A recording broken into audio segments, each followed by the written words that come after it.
महात्मा ज्योतिबा फूले आधे हाथ भी खड़े नहीं हुए। बात करते हैं हम ओबीसी की। बाबा साहब भीमराव अंबेडकर। लेकिन जातिगत जनगणना भी जितनी आपके लिए जरूरी है उतना 100% आरक्षण जरूरी है, ताकि कोई भी किसी जाति का मुख्यमंत्री प्रधानमंत्री बने वो दूसरी जाति के हिस्से को छीन करके अपने लोगों में ना दे सके। इसलिए 100% आरक्षण, कोई भी अपनी जाति से बाहर जाकर के हिस्सा ना ले, ऐसी व्यवस्था की जरूरत अब देश के अंदर जो बाबा साहब भीमराव अंबेडकर ने लिखी है वो व्यवस्था अब बननी चाहिए। धर्म को राजनीति के साथ जोड़ करके जिस प्रकार से धंधा चलाया गया, आज हम ओबीसी वाले उसी बात के शिकार हैं। मैं आप सभी से इस बात के लिए कहने के लिए मजबूर हूं कि हमारे देश में बहुत ज्यादा धंधा स्वर्ग और नरक के नाम पे चला कि स्वर्ग जो भी कमाओ, दान पुण्य करो, पूजा पाठ करो, तीर्थ व्रत करो और सारा दान पुण्य में लगाओ, हमें दे दो तो आप स्वर्ग में जाओगे, और अगर अपना कमाया हुआ खुद खा लिया तो फिर नरक में जाओगे, क्योंकि आपने दान पुण्य नहीं किया। मित्रों, यही व्यवस्था हमारे इस ओबीसी के जो दिमाग है इसको हाईजैक किए हुए हैं। वैसे भूमि, जैसे गगन, वैसे वायु, ऐसे अग्नि और नैसे नीर, भय गै वै न, 5 तत्व से ये सारी सृष्टि बनी।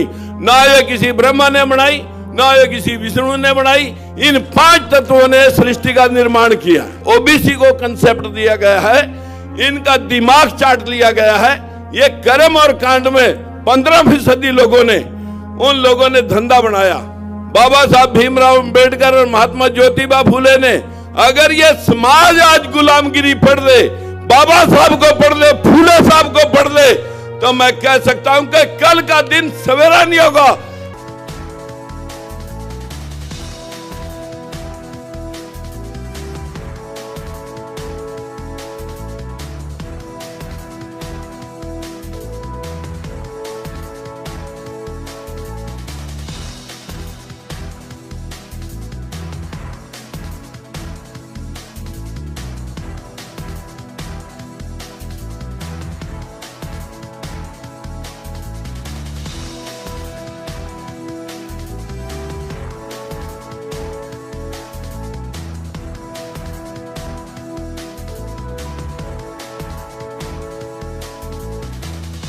आप एक नारा लगाएं उन 2 महापुरुषों के लिए जिनकी वजह से आज ओबीसी कुर्सी पे बैठने के लायक हुआ है। महात्मा ज्योतिबा फूले आधे हाथ भी खड़े नहीं हुए।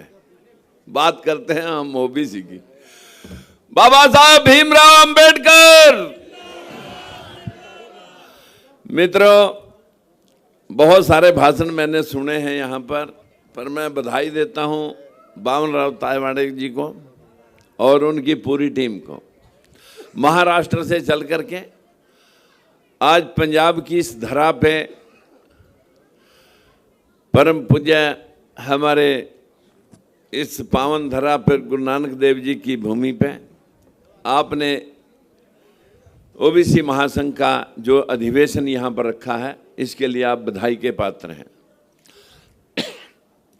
मित्रों, जातिगत जनगणना की बात सभी ने की कि जातिगत जनगणना होनी बहुत जरूरी है, लेकिन जातिगत जनगणना भी जितनी आपके लिए जरूरी है उतना 100% आरक्षण जरूरी है, ताकि कोई भी किसी जाति का मुख्यमंत्री प्रधानमंत्री बने वो दूसरी जाति के हिस्से को छीन करके अपने लोगों में ना दे सके। इसलिए 100% आरक्षण, कोई भी अपनी जाति से बाहर जाकर के हिस्सा ना ले, ऐसी व्यवस्था की जरूरत अब देश के अंदर जो बाबा साहब भीमराव अंबेडकर ने लिखी है वो व्यवस्था अब बननी चाहिए। लेकिन कब बनेगी, कैसे बनेगी? जब तक ओबीसी समाज कर्म कांड और अंधविश्वास में लिप्त है, धर्म कर्म में लिप्त है, तब तक इन लोगों को जगाना बहुत मुश्किल है। मित्रों, अभी भी जो भाई यहाँ पर बैठे हैं, मैं सोचता हूँ कि अगर 10-5 आदमी भी इस बात को समझ लें कि जिस प्रकार का इस देश में आचरण हुआ धर्म को राजनीति के साथ जोड़ करके जिस प्रकार से धंधा चलाया गया, आज हम ओबीसी वाले उसी बात के शिकार हैं। मैं आप सभी से इस बात के लिए कहने के लिए मजबूर हूं कि हमारे देश में बहुत ज्यादा धंधा स्वर्ग और नरक के नाम पे चला कि स्वर्ग जो भी कमाओ, दान पुण्य करो, पूजा पाठ करो, तीर्थ व्रत करो और सारा दान पुण्य में लगाओ, हमें दे दो तो आप स्वर्ग में जाओगे, और अगर अपना कमाया हुआ खुद खा लिया तो फिर नरक में जाओगे क्योंकि आपने दान पुण्य नहीं किया। मित्रों, यही व्यवस्था हमारे इस ओबीसी के जो दिमाग है इसको हाईजैक किए हुए हैं। अन्यथा बताइए 60% लोग और राज मांगते फिरें और फिर कहें हमें ये दे दो, ये दे दो, मांगने से कुछ मिला नहीं करता। गुरु नानक देव की इस धरा पे हम, गुरु गोविंद सिंह की धरती के ऊपर हम आज बात कर रहे हैं। उन्होंने कहा जो कुछ भी ले वो निज हिक से ले है, मांगने से कुछ मिला नहीं करता। मेरी आप सभी से विनती है, एक दिन 15, 25, 30 आदमी 5 टीवी चैनल लेकर के मेरे पास कुरुक्षेत्र आए, और कुछ कुरुक्षेत्र की धरती आपको पता है कि महाभारत की धरती जानी जाती है। मैंने वो जो टेलीविजन चैनल वाले इंटरव्यू लेने के लिए आए थे, मैंने उनसे पूछा, जो मथुरा वृंदावन से आए, मैंने उनसे कहा कि तुम शास्त्रों की धरती से आए हो, बहुत ज्यादा ज्ञानी ध्यानी होंगे, पूरा देश धर्म कर्म की वजह से स्वर्ग और नरक के चक्कर में फंसा हुआ है। मैं स्वर्ग देखना चाहता हूं, अगर आपको ज्ञान है तो मुझे स्वर्ग दिखा के लाओ। बोले वो तो मरने के पश्चात मिलेगा। मैंने कहा जब मरी गया फिर मिला या नहीं मिला मैं कैसे मान लूं? मेरे माता और पिता दोनों गुजर गए, उन लोगों ने कभी आगे बताया नहीं कि हम स्वर्ग में पहुंचे या नहीं, और मैं जाके देख नहीं सका। चलिए मैं कहा और कुछ नहीं बता सकते, ये जीवन भी एक जीवन है, अभी बता दें कि मैं स्वर्ग में हूं या नरक में हूं। बोला जी वो तो अब का नहीं, हम तो अगला ही बता सकते हैं। मैंने कहा फिर मैं बता देता हूं, अगर आप सुनना चाहो तो मैं कोई 5 मिनट ले लूं आपके, सिर्फ 5 मिनट। मैंने वो जो टीवी चैनल वाले और मथुरा वृंदावन से बड़े शास्त्री लोग उठ करके आए थे, मैंने उनसे कहा कि स्वर्ग के बारे में तुम बता रहे हो कि मरने के बाद मिलेगा, मरने के बाद जितने हमारे बुजुर्ग गुजर गए उन्होंने बताया नहीं कि हम स्वर्ग में गए या नहीं, हम जाके देख नहीं सक रहे। चलिए अगला नहीं तो यही जीवन बता दीजिए, ये भी एक जीवन है कि स्वर्ग में है या नरक में। बोला जी ये तो बाद में ही पता लगे। मैंने कहा क्यों, अभी क्यों नहीं पता लगे? मैं बताता हूं आपको। मैंने कहा मेरी उम्र 72 साल, 2 साल पहले की बात है। मैंने कहा भाई मेरी उम्र 70 साल है, 70 साल पहले मैं कहां था? अंडरस्टूड है कि मैं अपनी मां के गर्भ में था। वहां कहां से आया? मां बाप के मिलने से। मां बाप मिले तो मैं गर्भ में आया, उससे पहले मैं अपने बाप के शुक्राणुओं में था। मेरे बाप के शुक्राणु किस चीज से बने? खून से। उससे पहले मैं खून में था। खून कहां से बना? रोटी से। उससे पहले मैं रोटी में था। रोटी कहां से आई? अनाज से। अनाज कहां से आया? किसी पेड़ पौधे से। उससे पहले मैं पेड़ पौधे में था। पेड़ पौधा कहां से आया?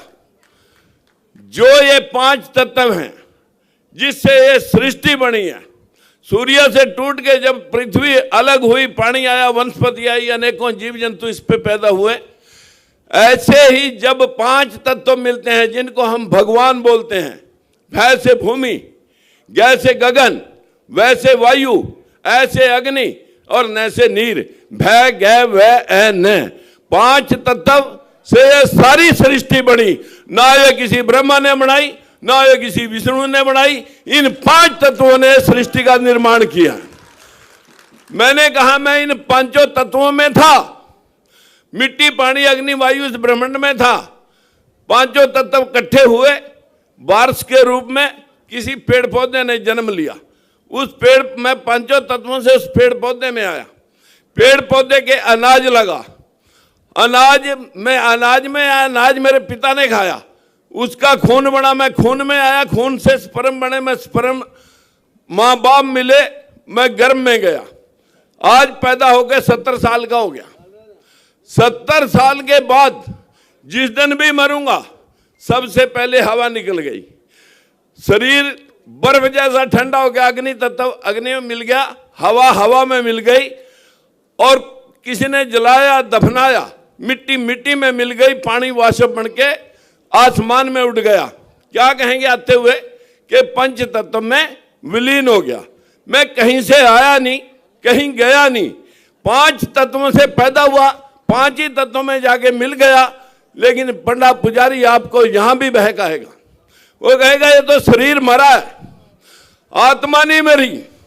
आत्मा ने जैसे ज्यादा दान पुण्य करे होंगे, पूजा पाठ करे होंगे, मोक्ष प्राप्त करेगी, स्वर्ग में जाएगी। अगर अपना कमाया हुआ खुद खा लिया होगा फिर नरक में जाएगी, क्योंकि दान पुण्य नहीं करे। मैंने कहा वो जो 5 टेलीविजन चल रहे थे, सारे पंडे पुजारी आए हुए थे। मैंने उनसे पूछा, मैंने कहा ये पक्की बात है कि आत्मा अजर अमर है? बोले जी शास्त्र कह रहे हैं, सारी दुनिया कह रही। मैं कहा दुनिया से मैंने लेना नहीं, शास्त्रों से मैंने लेना नहीं।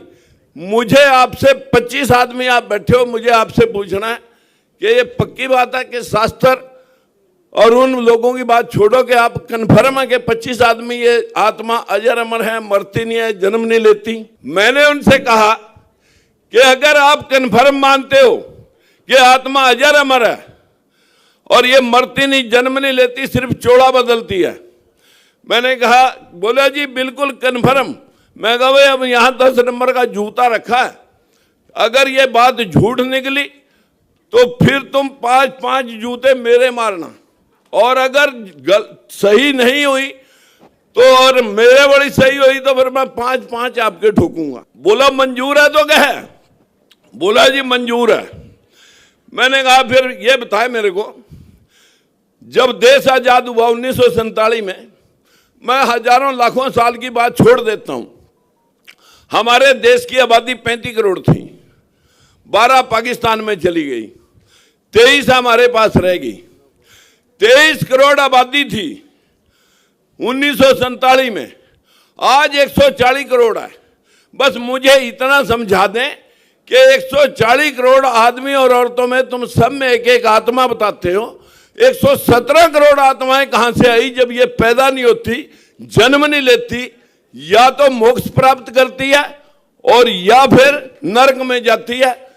तो जिन लोगों ने ज्यादा दान पुण्य करे होंगे, आत्माएं घटनी चाहिए थी कि मोक्ष जन्म मरण से रहित होगी, मोक्ष प्राप्त करगी। ये तो उल्टा 140 करोड़ होगी, 140 करोड़ में 117 करोड़ आत्माएं बढ़ गई, ये कहां से आई? अब वो एक दूसरे को, ये मैं आपसे भी पूछ रहा, वो आपस में एक दूसरे को देखने लगे, बताएं भाई बताएं कहां से आई 100 इतनी आत्माएं जब आत्माएं पैदा नहीं होती। वो मेरे को कहने लगे जी आप बताओ। मैंने कहा बाहर के देशों की सारी दुनिया मर गई होगी, उनकी आत्माएं भारत में प्रविष्ट होगी, ऐसा है क्या? बोले नहीं। मैं कुत्ते बिल्ले मच्छर मक्खी कीड़े मकोड़े सब मर गए होंगे। मैं कहा मेरे फार्म पे 4 लाख मुर्गियां खरबों कीड़े खाद में पड़े, जितनी गंदगी बढ़ी उतनी मच्छर मक्खी कीड़े मकोड़े भी बढ़े, गंदगी के साथ साथ बहुत सारी और चीजें भी बढ़ी। लेकिन आत्माएं कीड़े में मकोड़े में मच्छर में मक्खी में कुत्ते में बिल्ली में तुम सब में, उनकी आबादी फालतू, दुनिया की आबादी फालतू, देश की आबादी फालतू, और आत्माएं पैदा नहीं होती।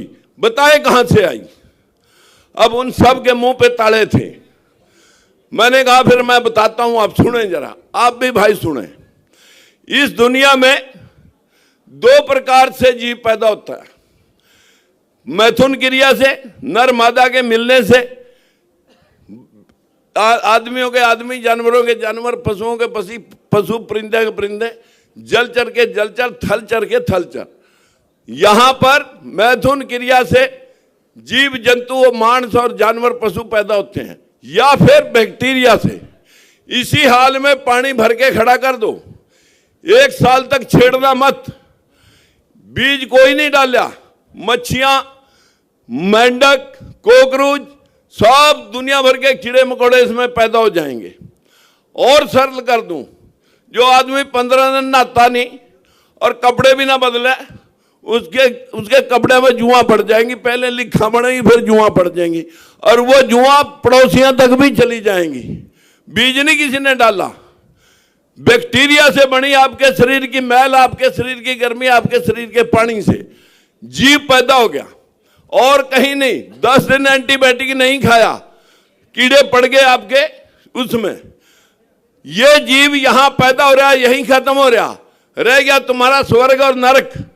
आपके घर में दाल रोटी का जुगाड़ ठीक है, बच्चे कहने में समाज में मान मर्यादा मुकदमे बीमारी से घर दूर है, तो आपका घर अगर नींद बड़ी आती है स्वर्ग है।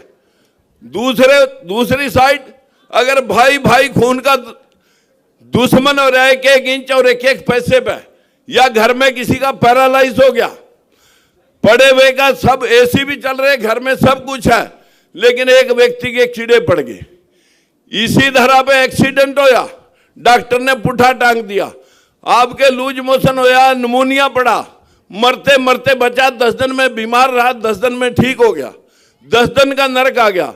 हर रोज ये जीवन सुख और दुख से वास्ता रखता है। जो भी सुख और दुख है इसी धरा पे हम भुगतते हैं, इसी धरा पे सब कुछ है। लेकिन आपको जो इस ओबीसी को कंसेप्ट दिया गया है, इनका दिमाग चाट लिया गया है। ये कर्म और कांड में 15% लोगों ने, उन लोगों ने धंधा बनाया। ठाकुर साहब राज में कमाएंगे, पंडित जी जो समझाएंगे वो लाला की दुकान से आएगा, पंडित जी पूजा पाठ से कमाएगा, लाला दुकान से कमा लेगा, ठाकुर साहब की जो टैक्स लग करके चीज दुकान पर आएगी वो टैक्स में कमा लेगा, और ये जो शूद्र समाज है ये भड़वागिरी करेगा, जी तोड़ मेहनत करेगा, फिर पूजा पाठ में संलिप्त होएगा, और यही भाई हमारे विनाश का कारण है। आप जितने मर्जी भाषण दो, जब तक ये लोग कर्मकांडी हैं, जब तक ये लोग मानसिक रोगी हैं, जब तक ये लोग अपने अक्स को नहीं पहचानेंगे, ये चंद्रगुप्त मौर्य की आवाज औलाद हैं, ये अशोक सम्राट की औलाद हैं, ये महात्मा गौतम बुद्ध की औलाद हैं, जिसको पूरा विश्व मानता है, जिसने कहा कोई भगवान नहीं, कोई आत्मा नहीं, आत्मा तो आदमी ही भगवान है। जितने भगवान हुए, गुरु नानक देव, गुरु गोविंद सिंह, गुरु तेग बहादुर इस धरती पर, कबीरदास, रविदास, या यूं कहें कि सोक्रेटिस, ईसा मसीह या पैगंबर साहब, जितने भी भगवान हुए वो इंसान हुए। लेकिन काल्पनिक ग्रंथों शास्त्रों ने इस सारे पूरे बैकवर्ड समाज को हाईजैक करके इनका दिमाग, इनको उस रास्ते पे लगा रखा कि तुम सिर्फ कावड़ा ढोओ और मत्था पच्ची पत्थरों के आगे करो और फिर तुम्हें राज मिलेगा। ये जीवन तो तुम्हारा खराब हो गया, जो भी कमावा दान पुण्य में लगाओ, आगे स्वर्ग में मिल जाएगा। अगर ये जीवन यही ठीक नहीं कर सकते आप लोग, तो भूल जाओ ये ओबीसी समाज कभी राज की तरफ बढ़ेगा। इन्हीं में से जिन लोगों ने गुरु नानक देव जुलाह समाज से, कबीर साहब, रविदास जी, गुरु गोविंद सिंह जी इसी समाज में पैदा हुए, इन्हीं समाजों को ज्ञान दिया बाबा साहब भीमराव अंबेडकर और महात्मा ज्योतिबा फुले ने। अगर ये समाज आज गुलामगिरी पढ़ ले, बाबा साहब को पढ़ ले, फूले साहब को पढ़ ले, तो मैं कह सकता हूं कि कल का दिन सवेरा नहीं होगा। ये जो लोग हैं जो आप शेर बने बैठे हैं, एक बाबा के कुटिया में एक चूहिया थी, वो उससे खेलता था, वह चूहिया फुदक फुदक के बाबा के कपड़े में बैठ जाती थी। एक दिन वो कपड़ों से बाहर नहीं निकली, उसने देखा चूहिया क्यों डर रही है, देखा सामने बिल्ला खड़ा, उसने अपनी चूहिया का वो शक्ति से बिल्ला बना दिया, बाहर बलो बना दिया, वो बिल्ला भाग गया। 2 दिन बाद वो बिल्ला फिर बाबा के पीछे बैठ गया जाके, उसने देखा सामने कुत्ता खड़ा है, उसने देखा कुत्ते से डर रहा है, उसने कुत्ता बना दिया। फिर उसने बाबा साहब के बाद कुत्ता भी आएगा पीछे बैठ गया। 4 दिन बाद कि क्या हुआ, बाहर शेर घूम रहा है, उसने अपने उसको कुत्ते को शेर बना दिया। शेर भाग गया, लेकिन शेर को बाहर शिकार नहीं मिला। बाबा की तरफ आंखें काटने लगा कि आज इसे कहूंगा। बाबा ने चुटकी मारी और फिर उसकी चूहिया बना दी। अरे ये बैकवर्ड समाज है, इनको चूहिया बना सकता है अगर ये इनका दिमाग साफ हो जाए, लेकिन ये लोग उनको शेर बना रहे हैं, अपने आप चूहिया बड़े बैठे हैं। मैं इस समाज से विनती करता हूं कि कर्म कांडों से बाहर निकल करके राज की तरफ चलने का प्रयास करें। यही हमारा धर्म है, यही हमारी नीति होनी चाहिए। इन्हीं शब्दों के साथ मैं बाबा साहब भीमराव अंबेडकर, महात्मा ज्योतिबा फूले की गुलामगिरी फड़ ले तो ये समाज अपने आप राज ले लेगा। नमस्कार।